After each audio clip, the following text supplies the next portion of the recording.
Assalamualaikum warahmatullahi wabarakatuh. Sahabat ini Islam yang beriman. Setelah Nabi Musa letih dan berhenti untuk makan, Yusya bercerita kejadian yang ia alami. Hal ini dijelaskan dalam firman Allah Subhanahu wa Ta'ala.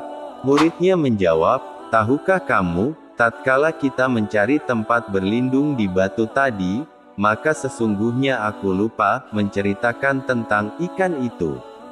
Dan tidak adalah yang melupakan aku untuk menceritakannya kecuali Syaitan, dan ikan itu mengambil jalannya ke laut dengan cara yang aneh sekali." Al-Quran Surah Al-Kahfi ayat 63. Yusya bin Nun menyatakan bahwa Syaitanlah yang telah membuatnya lupa. Hal ini karena seharusnya perkara tersebut tidak ia lupakan, karena ikan tersebut adalah makanan majikannya yaitu Nabi Musa. Perkara tersebut hidupnya ikan yang tadinya sudah mati bahkan sudah jadi ikan asin, merupakan perkara yang menakjubkan yang seharusnya tidak dilupakan. Bahkan ikan yang masuk ke lautan tersebut membuat terowongan, yang terowongan tersebut tetap ada, dan tidak hilang dikarenakan Allah Subhanahu wa Ta'ala menahan air tersebut. Anehnya lupa tersebut berlanjut, hingga akhirnya Musa yang bertanya tentang ikan, baru kemudian Yusya bin Nun ingat. Seharusnya perkara-perkara ini tidak membuatnya lupa akan hal ini, maka tidak ada kemungkinan lain kecuali syaitan yang telah membuatnya melupakannya. Ini menunjukkan bahwa syaitan selalu siap menggoda manusia kapan saja bahkan membuat seseorang lupa. Ada juga yang mengatakan bahwa yang membuatnya lupa adalah karena kejadian ikan tersebut merupakan perkara yang biasa bagi Yusya bin Nun. Hal ini dikarenakan Yusya bin Nun sudah terbiasa melihat mukjizat-mukjizat Nabi Musa yang luar biasa, sehingga dia melihat kejadian ikan tersebut sebagai hal yang biasa. Jadi kalaupun dia lupa maka ini adalah hal yang wajar. Kemudian Allah Subhanahu wa Ta'ala berfirman. Musa berkata, "Itulah tempat yang kita cari." Lalu keduanya kembali, mengikuti jejak mereka semula. Al-Quran Surah Al-Kahfi ayat 64. Nabi Musa, alaihi salam dan Yusya bin Nun akhirnya berjalan kembali ke tempat hilangnya ikan tersebut, karena itulah lokasi yang dicari-cari oleh Musa, karena Allah telah mengabarkan bahwa, jika Nabi Musa telah kehilangan ikan tersebut, maka Nabi Musa akan bertemu dengan Nabi Khidir. Ketika mereka kembali ke tempat tersebut, bertemulah Nabi Musa, alaihi salam dengan hamba yang telah Allah maksud.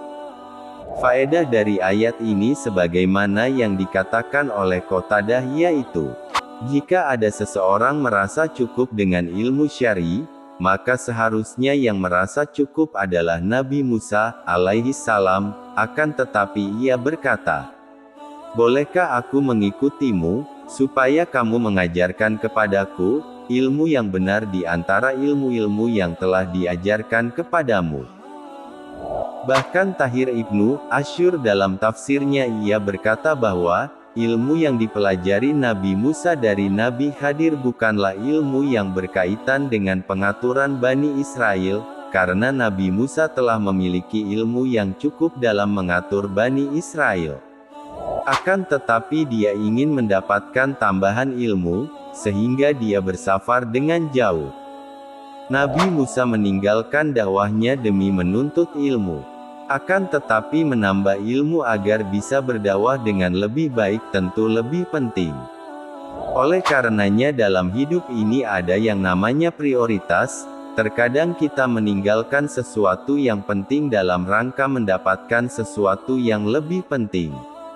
Ini juga isyarat kepada para dai, agar terkadang istirahat sejenak dari dakwahnya untuk menuntut ilmu lagi, agar ketika dia kembali berdakwah maka dakwahnya semakin kuat. Ini juga yang dilakukan oleh sebagian dosen-dosen universitas di Arab Saudi, yang mereka diizinkan untuk cuti selama setahun yang biasa disebut dengan sanatu tafarruq. yang dalam waktu itu, mereka gunakan untuk membaca kitab-kitab yang berjilid-jilid, atau digunakan untuk menulis. Begitu juga seorang dai, hendaknya dia bisa mengatur waktunya, ada saatnya dia ceramah, menuntut ilmu, dan ada waktunya dia berdiskusi dengan kawan-kawan dalam masalah ilmu. Jika seseorang hanya disibukkan waktunya dengan ceramah, maka kapan dia mau belajar? Kemudian Allah Subhanahu wa Ta'ala berfirman, lalu mereka bertemu dengan seorang hamba di antara hamba-hamba kami, yang telah kami berikan kepadanya rahmat dari sisi kami, dan yang telah kami ajarkan kepadanya ilmu dari sisi kami.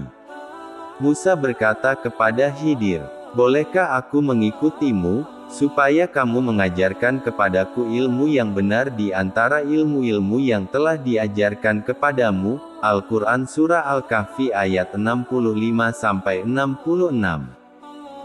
Nabi melanjutkan kisahnya, maka mereka melihat seorang laki-laki yang sedang berselimutkan kain. Lalu Nabi Musa, alaihi salam mengucapkan salam kepadanya. Nabi Khidir bertanya kepada Musa, bagaimana bisa ada ucapan salam di negerimu? Musa berkata, saya adalah Musa. Nabi Khidir terperanjat dan bertanya, Musa Bani Israel. Nabi Musa menjawab, ya. Nabi Khidir berkata kepada Musa, sesungguhnya kamu mendapatkan sebagian ilmu Allah, yang diajarkannya kepadamu yang tidak aku ketahui. Dan aku mendapatkan sebagian ilmu Allah, yang diajarkannya kepadaku yang kamu tidak ketahui. Musa berkata kepada Khidir, bolehkah aku mengikutimu, agar kamu dapat mengajarkan kepadaku ilmu yang benar di antara ilmu-ilmu yang telah diajarkan kepadamu? Nabi Khidir menjawab, sesungguhnya sekali-kali kamu tidak akan sanggup dan sabar bersamaku. Bagaimana kamu bisa sabar atas sesuatu yang kamu belum mempunyai pengetahuan yang cukup tentang hal itu? Musa berkata, insya Allah, kamu akan mendapatiku sebagai orang yang sabar, dan aku pun tidak akan menentangmu dalam suatu urusan pun.